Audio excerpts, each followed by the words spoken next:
Welcome to the Forward Moves podcast, a place where we talk about all things operations and marketing for your fitness business. And where we bring on industry-leading guests to help you get the inside scoop. I'm your host, Ash. And I'm your co-host, Kira. And let's get into the episode of today.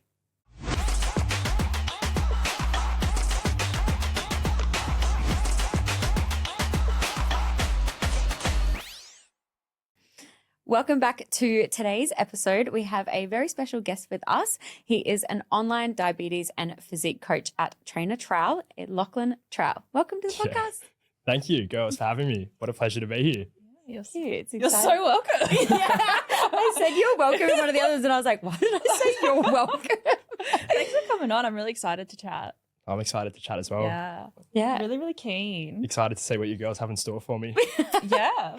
Kick it off. I feel like we're never normally like sitting this close, like looking at someone, and I'm like, I feel like we're just like, all right, we're ready to grill you. It's intense. It's like a job interview. Yeah. Well, tell us a little bit about how you got started in the fitness space. Right. How far am I going back? To the Well, I was born in 19... I was going to say, when were you born? In terms of the job that I have now, I actually didn't want to be a PT initially. I wanted to do physio. So when I finished school, that's exactly what I was trying to do. But I didn't get the marks coming straight out of school because you got to be a smart cookie. I'm smart, but not that smart, evidently. And whilst I was at uni, basically doing like a course to bridge into physio, I got offered an opportunity to do the PT certs, but with a bunch of like recognized prior learning from the course. So it meant that I could just accelerate through the PT certs and get them done in like half the time. For someone to hear that, give it to me, 100%. Let's do that. Why not? Yeah. Could do so. That means I could just earn some money, not have to be a bartender on the side like I was at the time. It was like getting my foot in the door. So I did that, and then basically right after that, I was like, fuck physio. I'm not going to do it anymore. I'm going to pursue this PT thing. So at the time, obviously you touched on the fact that I have diabetes. Most people didn't really know that I had diabetes. Like I didn't like people knowing that I had diabetes back then. That was like 2019 when I was at uni. My friends knew, my girlfriend at the time knew. That's basically about it. You know, like I didn't tell. It wasn't something that now every time I meet someone, it's kind of like before I even say hi, I'm like, I'm diabetic. And then do people think that's your name? You're like, I'm diabetic. And they're like, diabetic or trainer, it's never Lachlan. So yeah, I was just, I was working like under a strength rehabilitation coach. Like he was mentoring me, and then went from there to Fitness First. That was like my first proper PT job. Stayed there for 3 years, I think, till like the end of the second lockdown. That entire time though, I was just still working like Gen Pop. Coincidentally enough, had some people come through that had diabetes, and it was just kind of like I would just treat them like any other person. I wasn't doing anything specific for them, but I was like giving them little bits of advice that I was picking up along the way here and there. You know, do this when you eat, do this when you train. And then they'd come back to me and they're like, my diabetes is so much better. But at the time, I still honestly didn't give too many fucks, to be honest, because the way that I lived my life, it was like, I'm going really well. So I was under this assumption that everyone else must be doing really well. And I think it's really only until about 12 or 18 months ago where I started kind of obviously being a little bit more comfortable with the fact that I have diabetes. Tell everyone that I have diabetes. Everybody knows now. guys, if you didn't know. Yeah, just in case. Yeah, I haven't mentioned the word diabetes 40 times already. I'm a diabetic. And after that, obviously had like a massive influx of people. A lot of people who don't have diabetes, but parents of kids with diabetes. And then I think that's when it all kind of clicked for me. I was like, I'm a no one in the grand scheme of the world, but in this little niche that is type 1 diabetes, because there's only 9 million of us in the world, I could be someone. Wow, really? That's pretty fucking cool. Yeah. Is that for type 1? Type 1, yeah. So this is a crazy stat. There's almost 700 million diabetics in the world. 9 million. Only 9 of those 700 million have type 1. Everyone else is like type 2 or gestational.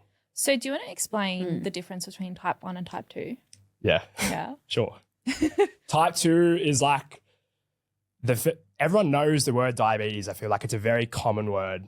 And this is obviously where type 1s, i.e. me, just in case I haven't said it enough, get the stigma about diabetes because it's like you don't look like you have diabetes because evidently I'm not like pushing overweight or type 2, generally speaking, is like lifestyle. It's created by poor lifestyle habits. There is some genetic components, like, so obviously some people, if they do have type 2, they could pass type 2 traits down the genetic line and then they could develop type 2 in the future. But a lot of it is tied into like sedentary lifestyle, poor nutritional habits, et cetera, where basically what happens with type 2 is insulin, which is the hormone, which essentially kind of partitions nutrients around your body. Me trying to sound smart, but also sound simple at the same time here. What basically happens is it's almost like a traffic jam of insulin happens in the bloodstream. So people are obviously over consuming carbs generally, which is broken down into the body in glucose. And then that glucose is just not being shuttled around enough because the people generally don't exercise enough, which creates resistance to insulin. And it's almost as if insulin's like a messenger, but the body becomes, it basically tells the insulin, like, I'm fucking sick of the message that you're trying to push here. Like, I don't want to do it anymore. So the body will continue to create more and more insulin, but it just won't do what it's meant to do. It won't take the glucose out of the blood and put it away where it's meant to. And then insulin resistance develops. After insulin resistance develops for a long period of time, you basically become type 2 diabetic. Type 1 diabetes, we're a lot more unique because we basically just lose the function of our pancreas. That's the easiest way to explain it. It's an autoimmune disease, so like don't know 100% what causes it, but basically what happens, we have these things called beta cells in our pancreas, which essentially just create insulin. After illness, anything in particular, like I said, I don't actually fucking know what causes it 100%, but the body starts attacking the beta cells. Insulin production basically starts to diminish over a period of time until the point where you get to me now, where it's like, I have a pancreas, but it's just lazy as fuck. It doesn't like doing anything. So I've got to pull all the weight. Yeah. Thanks, pancreas. I think that's sorry. a good. I'm just going to. Yeah, is that you? Sorry. This is popular. Sorry, guys. We'll get back to it. I feel like that's a really great explanation of both. Like, I don't think I've ever heard it explained that way. So I think that was really helpful because, like, I don't think I actually knew 100% of the explanation of like either Here one. I was sitting stressing me like, fuck, I don't know if I explained that really well. No, that was really good explanation of it. And I want to go back to where you said like you didn't want anybody to know about it. Is that because there is such a big stigma around like being a diabetic? Yeah. There's like obviously the stigma part of it, but then it's also just like, obviously I'm so comfortable with it now where I couldn't really care about anything that I need to do, whether it's like wearing my little Tamagotchi, like, which is an insulin pump, but I just call it Tamagotchi because like you got to make. But the animal you're keeping alive is you. Yeah, exactly. So if I don't feed it, I die. But that I think I just I like making fun of it now as well because it's like it's serious, but also like life itself is not that serious. You know, like don't take yourself too seriously. Don't even take something that is potentially a life-threatening disease too seriously because like, meh. You know, but in terms of, I forgot your question. I'm not going to lie. My brain's running about 100 miles an hour. Like why you didn't want people to know. Thank you. Part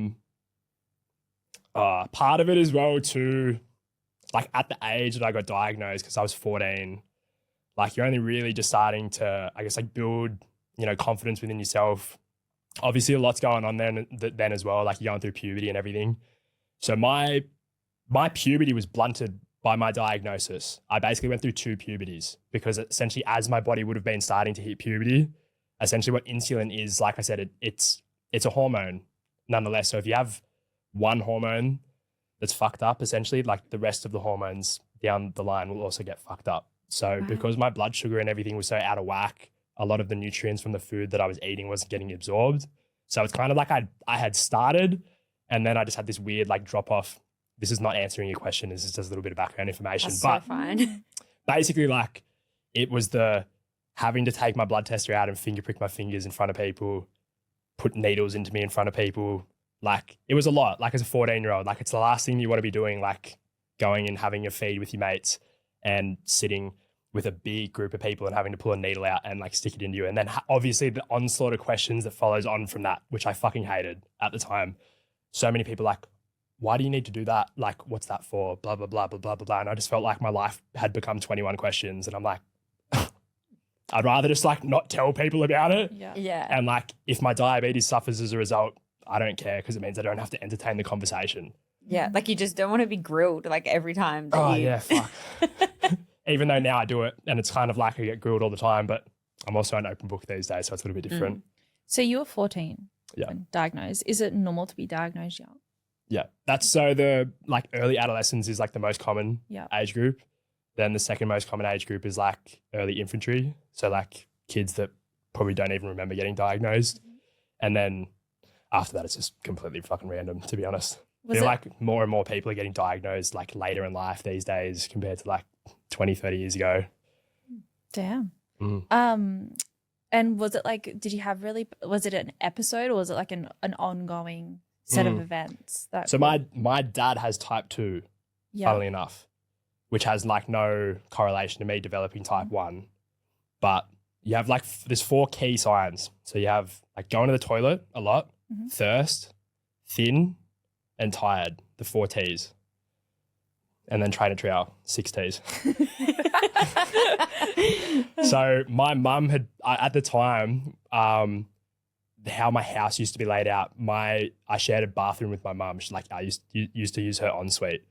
And one night I went to the bathroom like 8 times, which is fucked. That's a lot. An obscene amount to be going to the bathroom. And the next morning she woke up and she was like, hey, I just want to test something. Like, can you do a finger prick with your dad's blood tester? And I had no idea what that was, what it tested, that entailed, what a normal number was.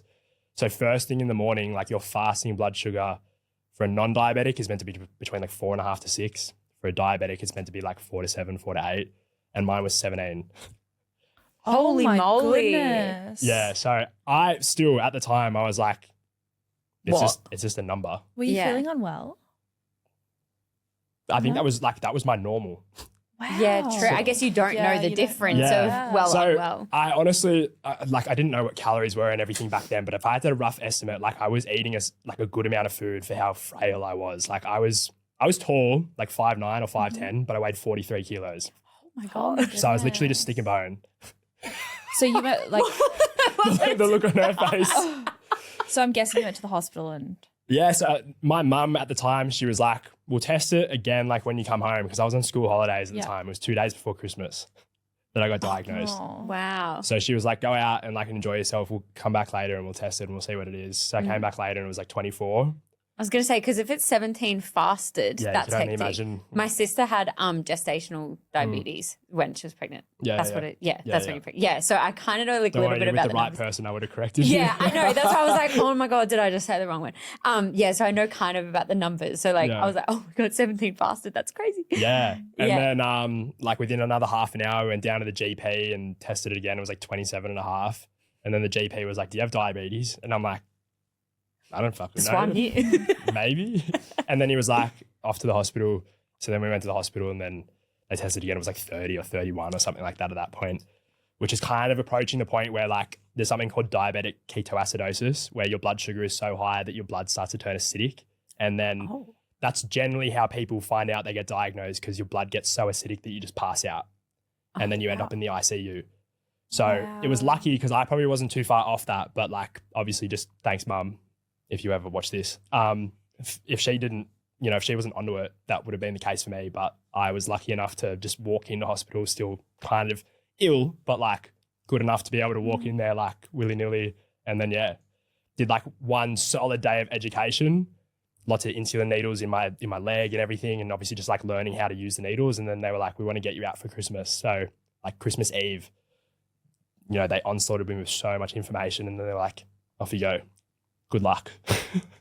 Talking on that, So with because you're diagnosed so young, I know that you've got a pump now. Yeah. Did you only recently get that? No. So the weird thing about my diagnosis, like timing wise, I was actually meant to go, and I did end up going on a basketball tour to the US 9 months after I got diagnosed. Like that was scheduled in. So my doctors at the time were like, you're going to have so much more flexibility if we can get you on an insulin pump. So they basically made like an agreement with me where if I could get my HbA1c, which is like your 3-month blood sugar average in the non-diabetic range for 3 readings in a row, because you get it tested every 3 months, then they'll put me on an insulin pump.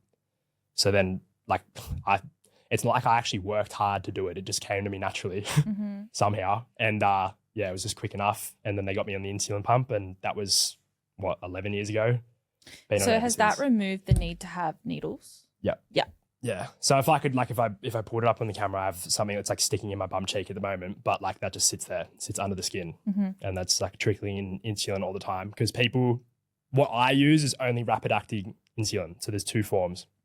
There's lots more forms, but just to simplify it, there's 2 forms: rapid acting, long acting. So I don't use any long acting because of my pump. If I was on injections, I'd have to use a long acting and a rapid acting. Rapid acting for meal time, and then long acting essentially just to kind of like, just so you have some like baseline levels of insulin kind of trickling in 24/7. Whereas this is just trickling in like very small amounts of rapid acting insulin over a 24-hour window. So it's much more flexible compared to injections. So interesting. It is, hey? Really is. Yeah. So I want to talk to you about training and being a diabetic, because I know we've spoken about this before, but there's quite a lot of talk out there that you can't make progress in your fitness and health because of being a diabetic, and you're obviously walking proof that that's not real. Thanks, Ash. So like, you're a coach and you compete. You've competed before, hey? Yeah. Yeah. So when you were first diagnosed, did you believe all of that, and you didn't know how to navigate your fitness and health? Yeah. Yeah. Yeah. Simply. Yeah. And then like, what was the journey from that?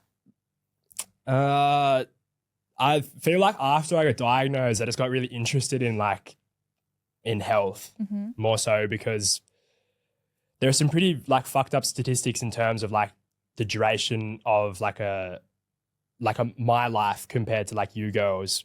From the day that I got diagnosed, in theory, if my management was like mediocre, like my life expectancy is about 12 to 15 years shorter than you girls, just naturally because of the blood sugar fluctuations. So I feel like I read that like really early on somewhere, and I was like, fuck, that's a lot. Yeah. Like Hectic. I was just trying to imagine it like dying at like 65 as opposed to like maybe 81 or 82. And I was like, I'll start reading about it. So insulin, funnily enough, bodybuilders use insulin. Like obviously not in the sense that I use insulin, but insulin is actually really anabolic. So it helps to build muscle. And I think I was starting to get into like, bodybuilding.com forums and like, Reddit and all that super science backed shit. And just learning about like using my insulin at the right time and consuming food at the right time. And then in the space of the first year, not so much because of my training or my eating or anything, but I put on like 22 kilos. So I went from 43 to 65. And then the year after that, when I first started getting into the gym, I think I first stepped foot in the gym when I was like 15. I put on like another 7 or 8 kilos, which is obviously still a good amount of weight. And then I started looking like I was actually nourished, not malnourished. So it was how I kind of, got into it. It was just like interest and reading, and then obviously just like practice and seeing, I guess, like what I would assume was like a decent amount of progress in like a pretty short window of time. But obviously as a 15-year-old, like I would have fucking known what that was. Yeah. And like navigating training and weights and stuff, like how do you prep for a session? Oh, great question. Because there's so many factors you got to think about. Where do I even start? Because I feel like for the everyday person, like we eat before the gym, we go to the gym, and you just go to the gym. Yeah. Let's say, just so I can really quickly work through an example, like let's say that we were both going to go train in the morning, like regardless, diabetic or not, like just in terms of performance, you do want to eat carbs. But then I've got to factor in, if we were training in the morning, like I said, time of the day, because my cortisol, well, obviously both of our cortisol is going to be higher. That basically affects like how sensitive you are to insulin, which means your body won't tolerate carbs like as effectively. And then when you go and train, that's like that we call that anaerobic exercise. So it's like short, intense bursts of movement, which spikes your heart rate. And alongside the spike in heart rate, your body doesn't rely so much on like the glucose that circulates, without slapping the mic. And again, This glucose that circulates around your blood, it's more so pulling like glycogen, which is stored glucose, out of your muscles. But in order to start tapping into your muscles, your body tells your liver, which also stores glucose, hey, we're short on energy. Can you dump some glucose into the blood for us? So then we call this like a stress spike.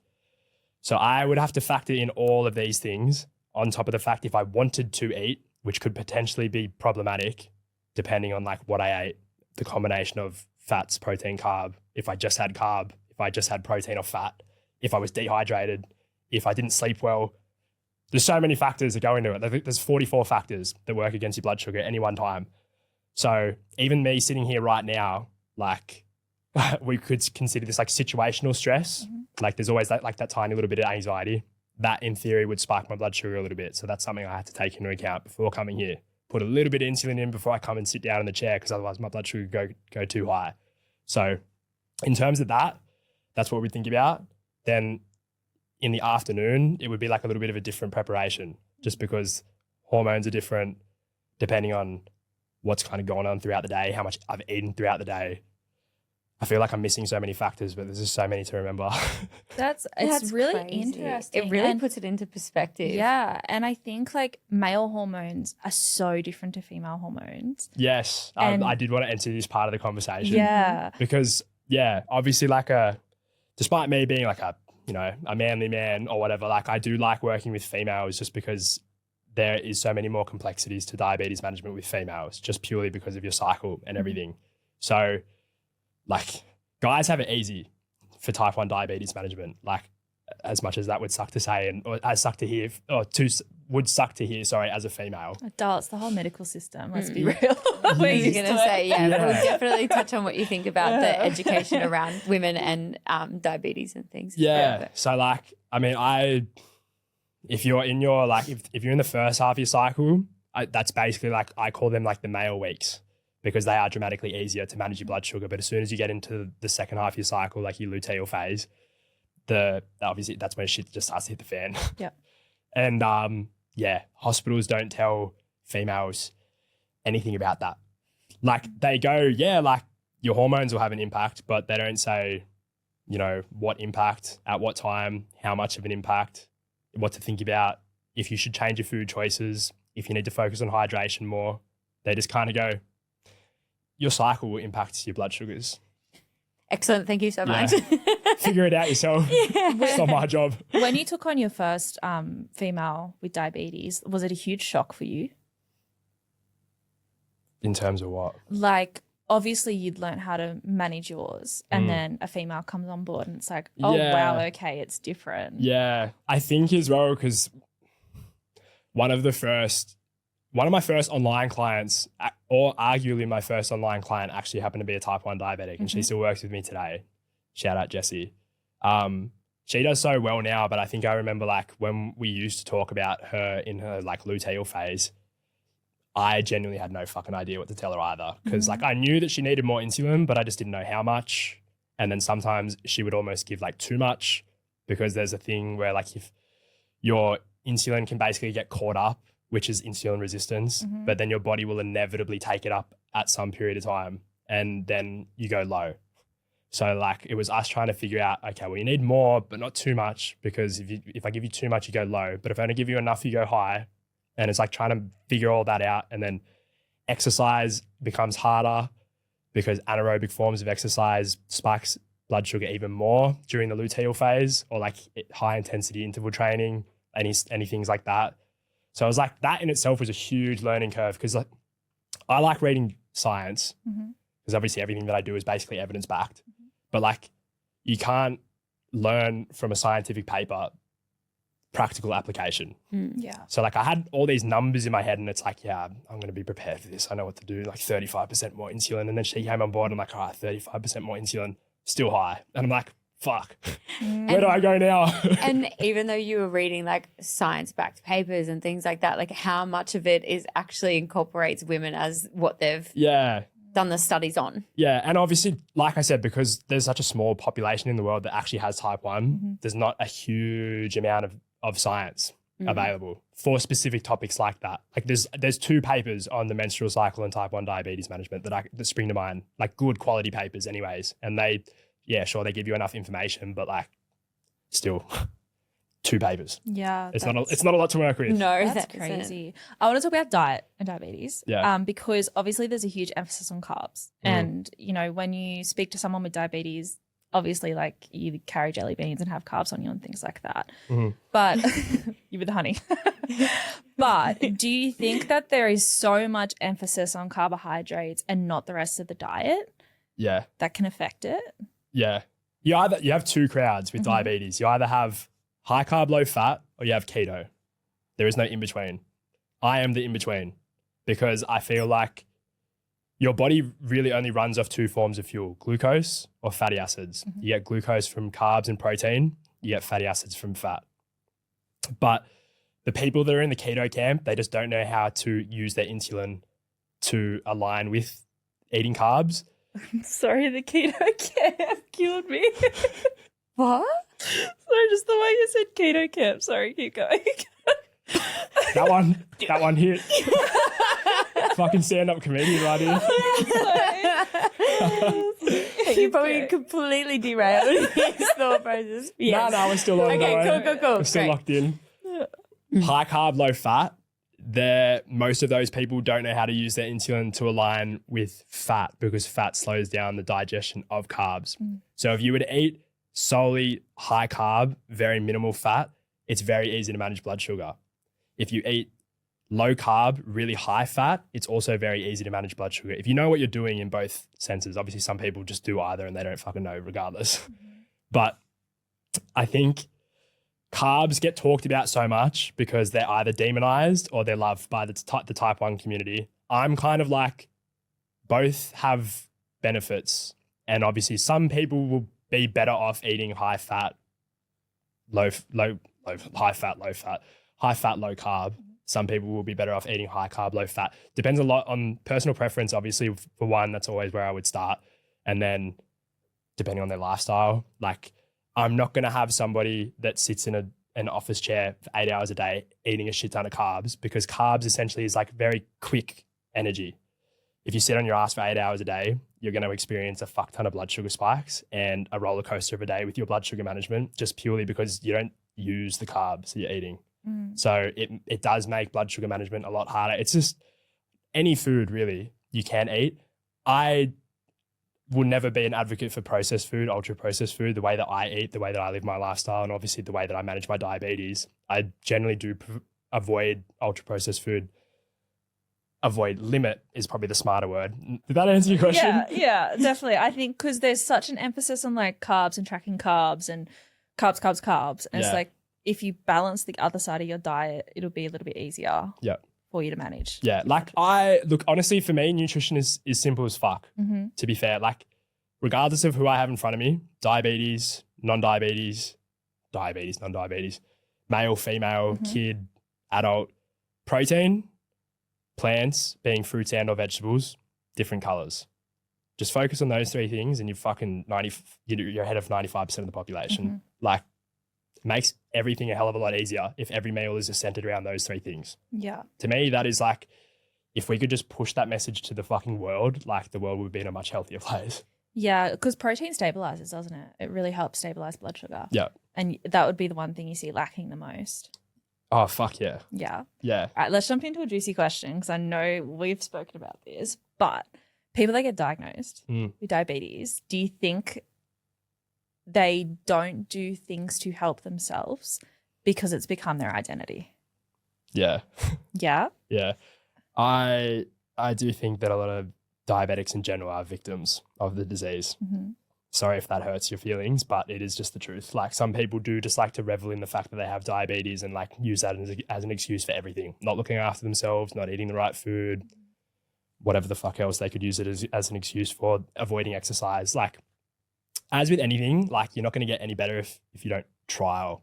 If you don't trial eating carbs, you're never going to get better at eating carbs. If you don't trial doing exercise, you're never going to be better at managing your blood sugar around exercise. Like it's, some people, just love to peddle the diabetes excuse. I kind of hate that. I'm not going to lie. It is probably one of the biggest things that pisses me off in the diabetes the space. victim mentality of Yeah, obviously, like everybody has that to a degree, diabetes or not. But like, yeah, people do just like to sit in that chair of being a victim and be like, well, I'm diabetic, so I can't X, Y, or Z, or I can't do this. You know, you don't have diabetes. You don't understand what it's like. Well, Were you ever that person?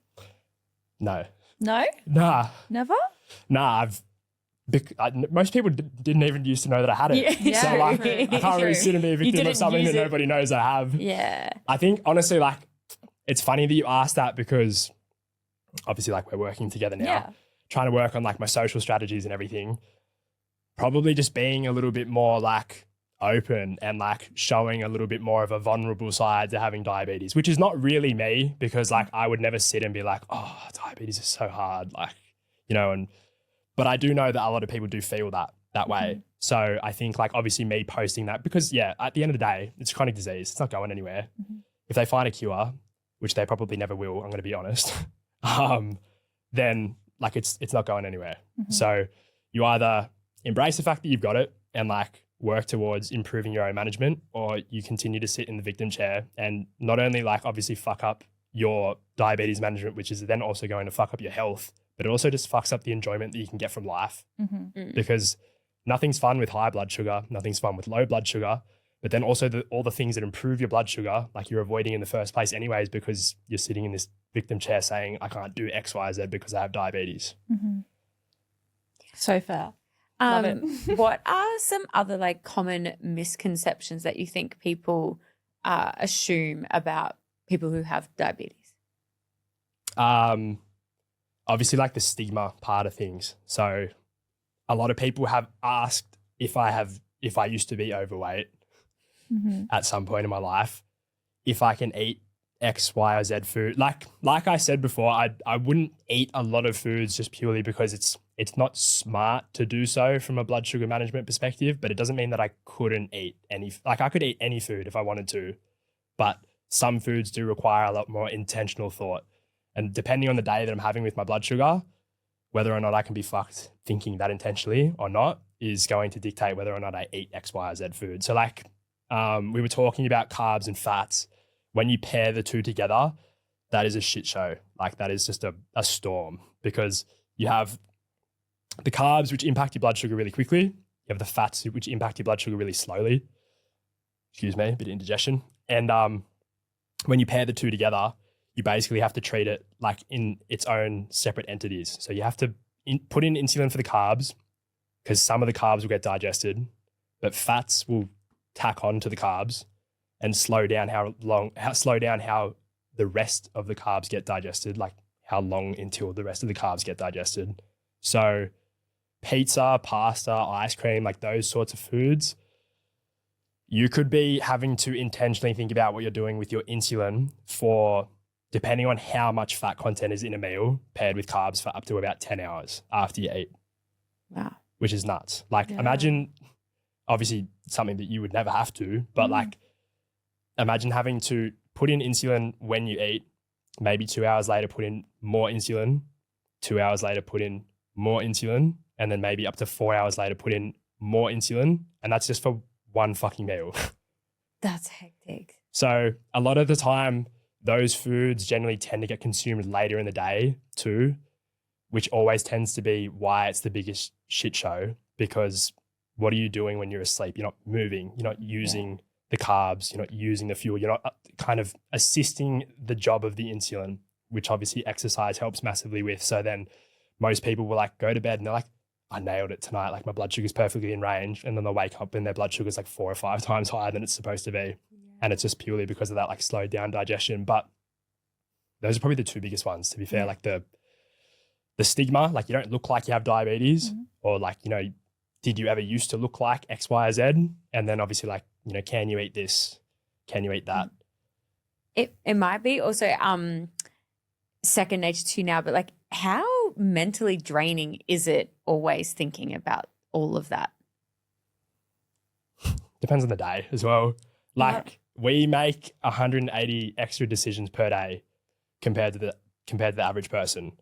That's insane. So I never sent you my calendar, but one thing like that's me selling myself out. But like if I don't have everything basically like mapped out in front of me in terms of tasks that I need to do, it is, I generally do find it so much harder to figure things out because in terms of like what's not in front of me, the actual like work related tasks and everything I need to be doing, there's 180 extra decisions that I'm making in the back of my mind every day just to keep my blood sugar in range.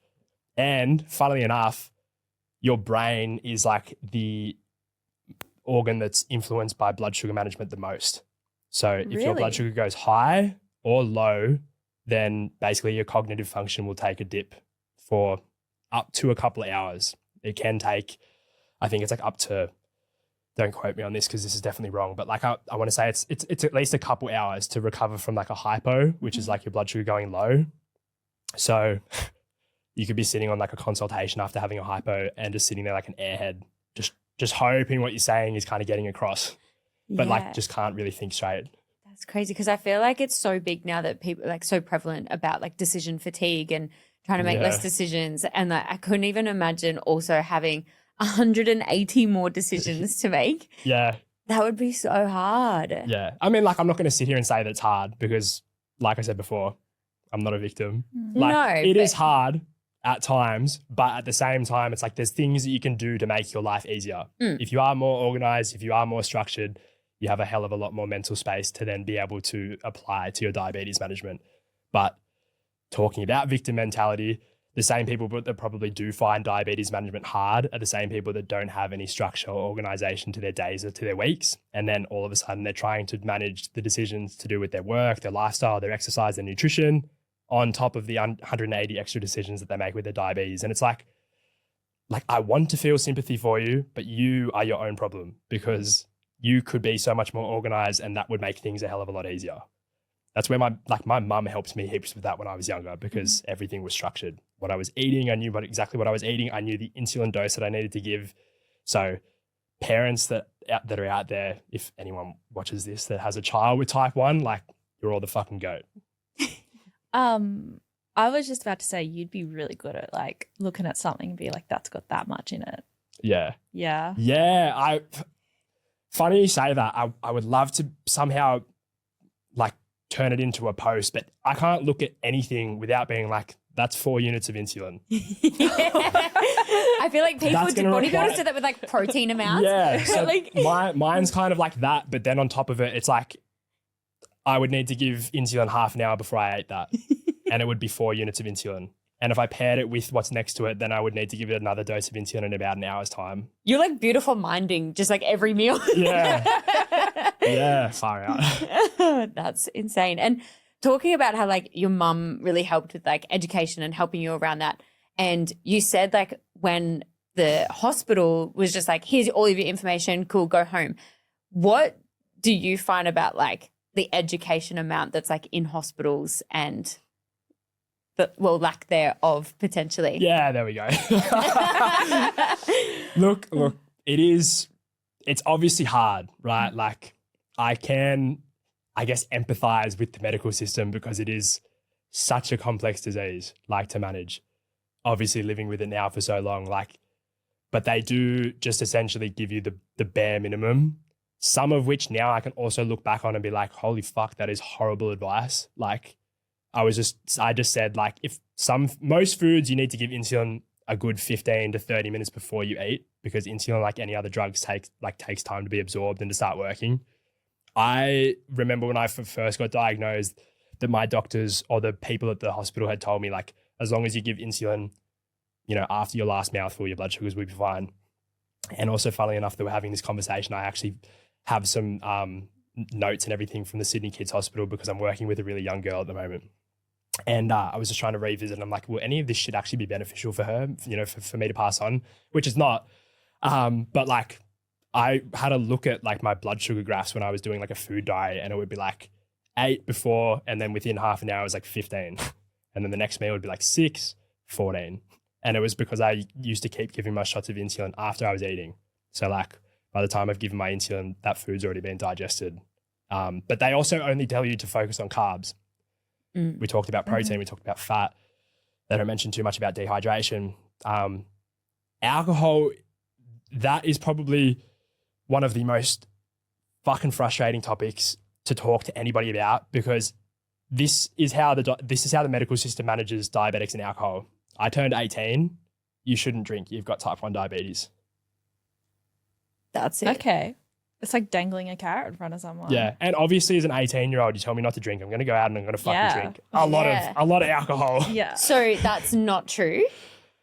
In terms of what? Like Drinking. you're drinking. So like you're type 1, you shouldn't drink.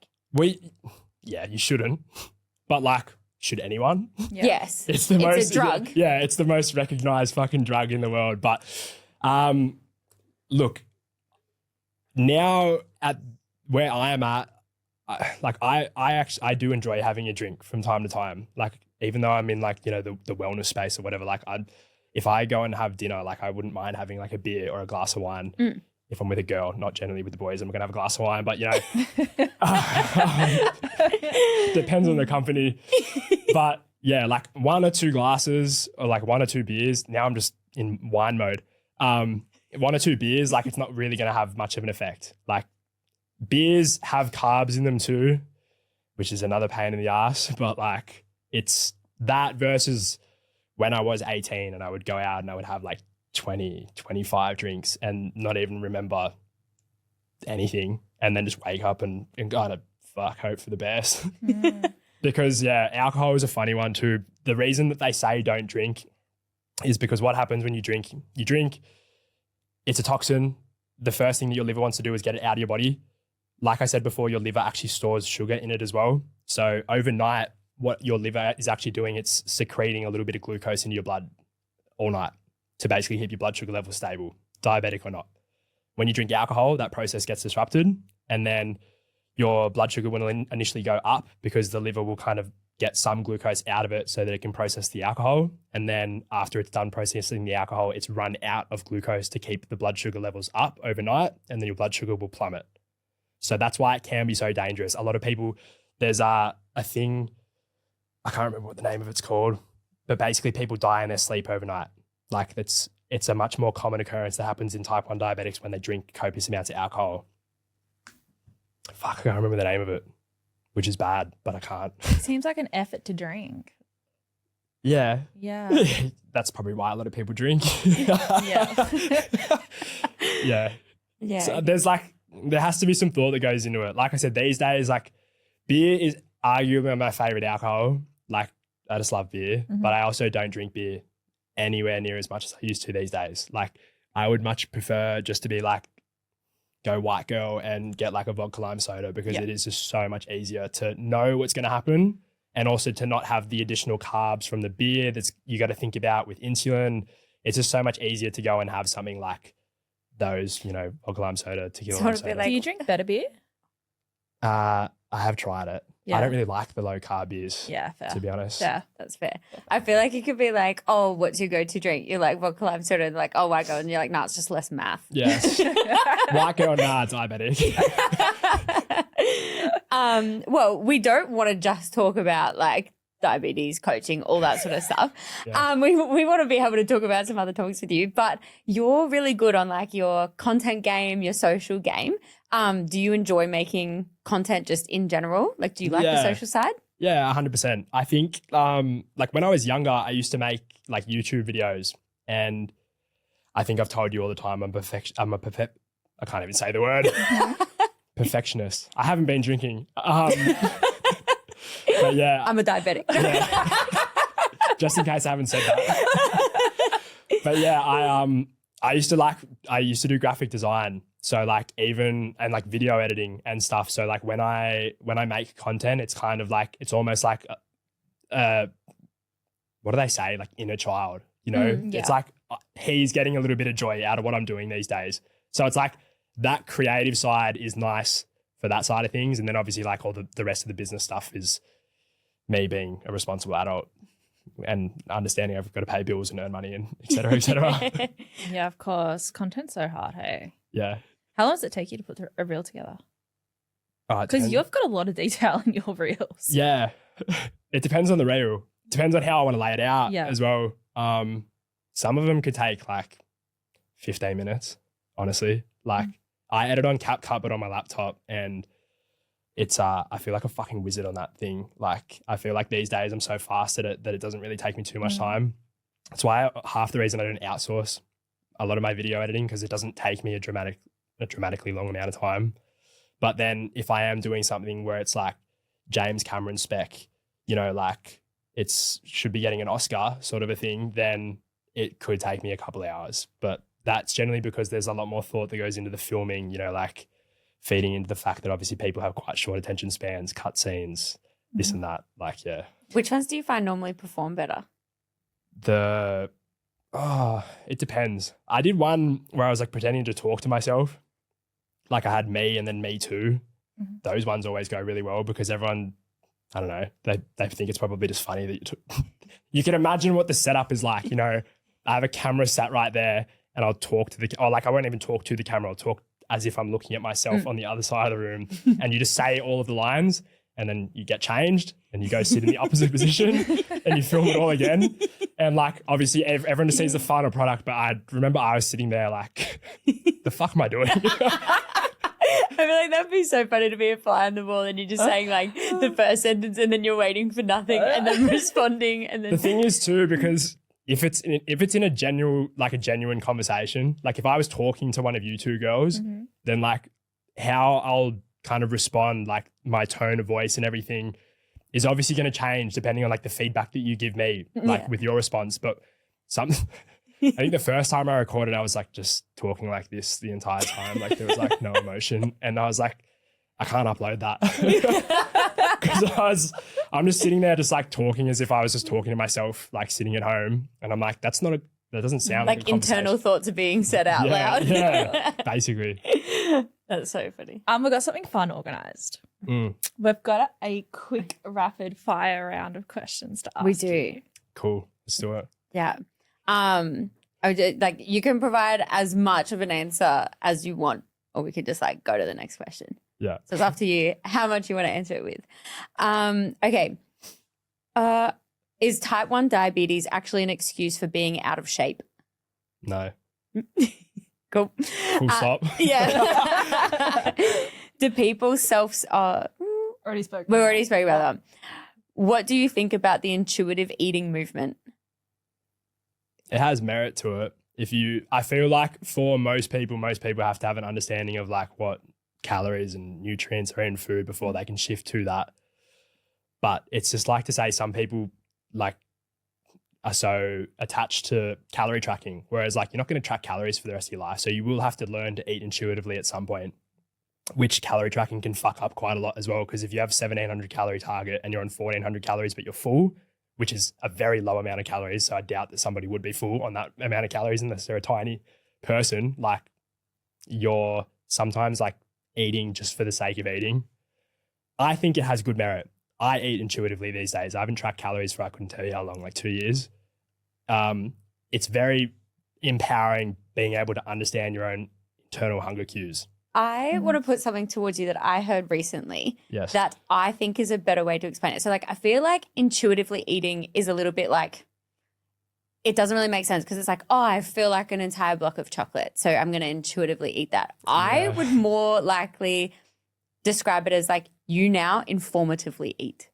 So instead of intuitively eat, just being like, no, I feel like I'm going to eat this, I'm going to eat this. Where like I feel like you track for so long, you know what's in things. You can literally look at a piece of food. So would you say it's like more you informatively eat rather than intuitive? Yeah, that's probably a better way. Because you've learnt the information around it instead of just being like. I think even like I do work with some clients that I've never pushed to track calories because obviously like everybody is a little bit different. So it's just trying to teach some clients about like understanding serving sizes because of said reason. Some people don't understand that a serving size of chocolate is like sometimes 2 squares. Yeah. And then they have like 8 squares. And it's like, that's 4 times the serving size. Like just because you can do it doesn't mean you should do it. Like, informatively eat. I have a question. Like, obviously, nutrition literacy is the core issue with diabetes management, right? And that's what you're feeling with your service. Are people that are diabetic intuitively good at tracking because they already know how to track carbs? Some people don't. Really? Yeah. depending on where the person's from and how good their diabetes support team is, like some people don't even know. So we have something which is called insulin to carb ratio. Yeah. So like how much 1 unit of insulin should cover, like in terms of like a gram of carb basis. So like mine, for instance, I have different ones throughout the day and also different ones throughout the week, depending on if it's a training day, rest day. In the morning, it's like 1 to 10 simply. So like if I had, 2 pieces of bread, that's roughly 30 grams of carbs. That's in theory 3 units of insulin. Some people don't even know what the insulin to carb ratio is. Mm-hmm. They just inject and kind of hope for the best. Which is so rogue. it's fucking concerning because it's not the diabetic's fault. It's the team that is looking after the diabetic's fault, which is hence why I do have such a harsh view on the medical system in relation to diabetes management. Some people, obviously there are some people that are out there that are fucking great, but like some places are dog shit as well.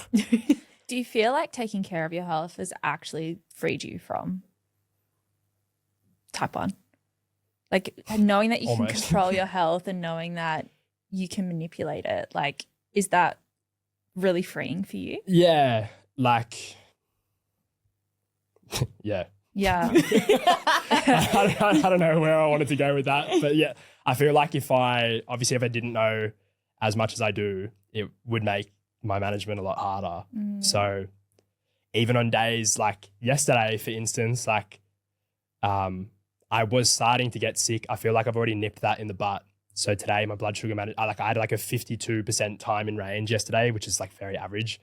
And then today it's kind of like already back up at about 80, which is just purely because I know so much obviously in regards to like what I should probably avoid eating, how much more insulin I'm going to need, the factors of like, obviously I'm falling sick, so I need to be way more hydrated.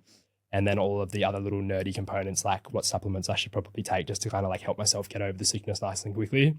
Most people don't know that stuff. Mm-hmm. So like they will just kind of battle the sickness until it's over and kind of just write however many days it takes them to get over the sickness off. And then they just kind of go back to normal. Whereas it's kind of like I feel empowered because I have the knowledge. Knowledge is fucking power, isn't it? So yeah. Yeah, I was going to say, do you think the victim mentality comes from just not understanding? Yeah, sometimes. But it's also like one of my clients had said this in like a testimonial, but it's like if you don't know, you're not going to ask. Yeah. So that is also, where does that end up getting drawn back to? It gets drawn back to the medical system, because if I didn't know, who the fuck am I going to ask? I'm going to ask my doctor. And if the doctor doesn't know, who the fuck are they going to ask? We're all fucked. Yeah. And like everyone believes their doctor. Like it's like, well, the medical system doesn't know, so no one knows. Yeah. Yeah. And there's a bunch of concerning shit that doctors have probably said before, like to diabetic people. Is it scary being, I guess, in a way, a coach for people with diabetes? Like, because you're playing with like medical. Yeah. 100% Going it against is. advice. Like, at the end of the day, a normal PT, like, it would be so hard to accidentally cause harm to somebody, unless you're intentionally plummeting their calories to some, rabbit amount where they're eating like 600 calories a day. Whereas with, what I do, I guess it is a lot more added stress on me as a coach, because I'm making decisions that do hold a lot more weight on the outcome. Like, I think it's, in terms of everything that I do with my coaching, it's like minimum effective dose. I want to make a minimum effective adjustment. And if that minimum effective adjustment brings about the change that I want, then perfect. I will never do anything super aggressive, just purely on the basis I would rather somebody not get to the result that they want quicker if it means that we don't overstep and then they go too high, they go too low, because obviously there's lots of repercussions that come from that. So yeah, I'm 100% always thinking about that, especially with like I said, with the girls. When it comes to like the cycle and everything, it's like I could tell them to increase like some dose by 40%, but I'd rather do 10 or 20 just because it's a lot safer to do so. And then we can see, okay, that didn't give us the desired outcome. Let's do another 10 or 20%, rather than like, let's just go hard and do 40 right off the bat. And then they go low, potentially even like really bad low as well, because that would make me feel guilty as fuck, like, which is a lot of weight to then put on my shoulders on top of the weight that I've already got. Do you have to do heavy screening for that? Like really screen your customers to make sure that you can work with them? Yes and no. Like, I think obviously a lot of people in the diabetes space, they are so desperate for support that they are willing to listen and try most things. Obviously, there's still like the odd person here and there that kind of like, you know, the hire a coach and they're still a victim. And it's kind of like, you can't really do too much for those people, but that's not a me problem, unfortunately. Like, but whereas a lot of people, they're like, they will take the advice on board. And a lot of, I guess, what I do as well, because I am not like a doctor. A doctor, when I go and see my specialist, which has been a while, they will normally just change insulin, because obviously that's the main component of diabetes management. Whereas like my approach is a lot more holistic. Let's see if we can change lifestyle. Let's see if we can change nutrition. Let's see if we can focus on more sleep. Let's see if we can focus on managing your stress. And a lot of the time, if you do those 4 things or 5 things, you know, you don't even have to adjust insulin, but it gets them the results that they're after. Whereas obviously a lot of doctors, you might walk in, and also it is always really hard because they're like, what happened on Tuesday, the 18th of April at 6:30 p.m. And it's like, fuck, I don't know. Like that was 2.5 weeks ago. I can't even remember what the fuck I ate yesterday. Yeah. Let's change your insulin because you went high on that day at that time, but you don't know why. And then they change it and then you go low and they're like, just keep it as it is for like another 2 weeks. We got to see how it goes. And they just low. And then 2 weeks later, it's like, all right, go back to what you were doing. And then, whereas mine is that I'm just like, all right, you train weights in the morning. Why don't you trial going for a walk on the treadmill before you start your weights to allow for a little bit like of a slower release of cortisol in your blood? Do that for the next 3 to 5 days. Let's see how you go. Next 3 to 5 days, perfect. Well, fuck, we don't need to do anything else. There you go. Do you think there's generally a big gap in between like the medical profession and like nutrition and diet, where like they just push medicinal over holistic? In terms of like prescription drugs, is that kind of... Well, yeah, like they would rather be reactive rather than proactive. Yes. God, yeah. Yeah, for sure. Don't worry about that. That was all right. Yeah, like they're more towards like, oh no, we'll just change like medicinally rather than like anything holistically. Yeah, because it's also easier. Like if it's not easier, but the way that I say it is, like I said before, if you don't know, you don't ask. So a lot of people go into a doctor's office, in their endocrinologist in this case, and they don't know anything. So if you walk in and you then walk out on the same day and they've adjusted some of your insulin rates and everything, you walk out feeling like, holy fuck, they just did something for me. But you don't know why they did what they did. They could have just changed shit just for the sake of like, I want this person to make them, like I want this person to feel like I've just done something for them so they can walk out and feel like I didn't just waste my time here. Especially considering most endocrinologists, you have to sit around in the fucking waiting room for like an hour and a half past your appointment time. Let's not start on that part. Yep. Yeah. It's crazy. Like, it's upsetting. I can see why a lot of people would become victims. Yeah. Because of just the lack of knowledge around it, like the lack of understanding. Lack of knowledge, but also lack of support. Yeah. Like my endocrinologist, my old endocrinologist, I say old because I would probably never see her again. Like, lovely lady, but like horrible in terms of the advice that she was giving me. Sorry. But she only used to work 1 day a week. So if you had a problem after she changed things, you would have to wait the next week to hear back from her on emails. It's a whole 7 days. Like shit tons could go wrong in 7 days. Yeah. And you have no one else that you can access in 7 days. Like, that's horrible. That's insane. Which is like what I try to tell my clients. It's like, think about me as your endocrinologist in your pocket 24/5, because Saturday, Sunday, like Still got our boundaries. yeah, exactly. Saturday, Sunday, I'm there if it's urgent, but like just obviously understand, like you enjoy your weekend, I like to enjoy my weekends too. A little bit. Yeah, I love that. Okay, quick couple of ones to finish this off. Yeah. Is pre-workout a no-go for type 1s, or can it be fine? Yeah, it could be fine. I personally wouldn't use it. Just caffeine and carbs. Much easier way to go about it. Coconut water and coffee. That's trainer trials go to. Stunning. Love that. A keto diet's a hack for blood sugar or just another fad? Fuck, like 50-50. Yeah. Honestly, yeah. Depends on the person. Personal preference. Would keto actually be an adaptable diet for people with diabetes?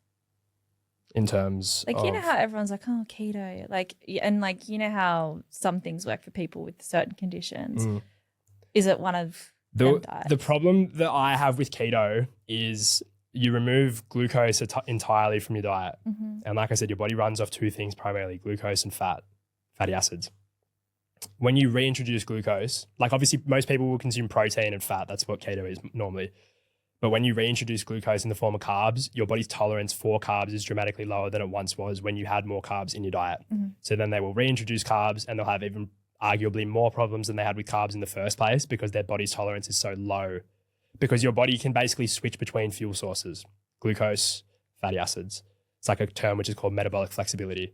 So I like to eat in a way that is like metabolically flexible. I eat fat when I know that I need to be sitting on my ass for many hours. I like to eat carbs when I know that I'm going to be moving around quite a lot. So it is adaptable, but is it like a smart thing to do? Probably not. It also requires education because most keto people will do keto until they find themselves in a situation where it's like, happy fucking birthday, here's a bit of birthday cake, eat that. And then they eat it and they're like, holy fuck, my blood sugar's like 20 because they still don't know how to dose their insulin, timing of insulin, on top of the fact that their glucose tolerance is now significantly lower than it once was before they started doing keto. So it can work, but it also requires education. Sounds like a Band-Aid. Yeah. Yeah. Kind of. Perfect. That's pretty much everything that we have.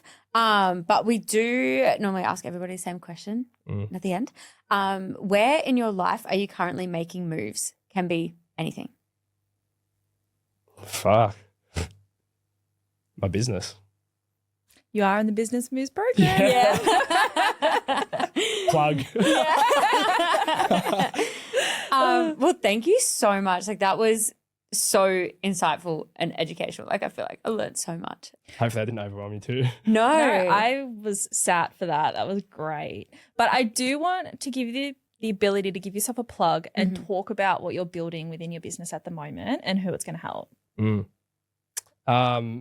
Yeah, wow, on the spot. All right. So as you know, obviously what I do is like diabetes-centered coaching. Far out, I guess, in terms of the way that it's laid out. It is obviously like a complete lifestyle-based program. Like I touched on before, obviously like my approach to diabetes management is very holistic. It can help and would help basically any male and or female that's obviously struggling with their diabetes management, but also just wants to make improvements with their general health as well. Because diabetes is like the linchpin to more cosmetic results, but at the same time, obviously there's lots of diabetics that want to achieve cosmetic stuff, but they're not focusing on the diabetes side of things. And there's lots of people that are focusing on the diabetes side of things too much and they're not getting where they want to be with their cosmetic results as well. So this is kind of like the one program where it conjoins those two factors together. Very holistic approach, as I said. Yeah. And then where can people find you? Fuck. That was the easiest part of the question that I found it. Instagram is Trainer Trowell. Trowell spelt like trowel, the shovel, but with an extra L on the end, or Trowell for most people. That's an easy way to spell it. Trowell. Everyone loves the alliteration. Yeah. It's got it rolls off the tongue nicely. Beautiful. Well, thank you so much for coming on. That was a really great chat. Thanks for having me, girls. Thank you. And thank you everyone for listening. Yeah. See you next week. Bye. Bye.